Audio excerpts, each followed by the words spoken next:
Morning friends, দেখো সকাল সকাল কচুরলতি কাটতে বসে গেছি। আর এটা উত্তরবঙ্গের কচুরলতি দক্ষিণবঙ্গে এসে গেছে। তো আমরা উত্তরবঙ্গ থেকে চলে এসেছি, তাও 7 দিন হয়ে গেল।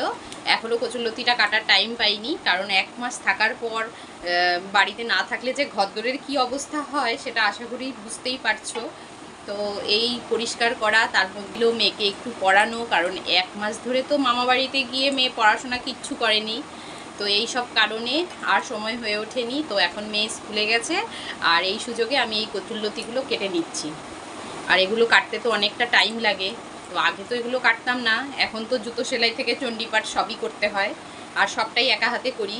যেগুলোই দেখবে কাটাকুটি ঝামেলা, সেগুলোই খেতে ভালো লাগে। ছোটো মাছ কাটতে অসুবিধা, সেরকম কচুরলতি মোচা এগুলো কাটতে যেরকম কষ্ট, সেরকম খেতে কিন্তু অসাধারণ লাগে। আমি তো ভীষণ ভালোবাসি। আর কে কে আমার মতো কচুরলতি খেতে ভালোবাসো কমেন্টস করে অবশ্যই বলো।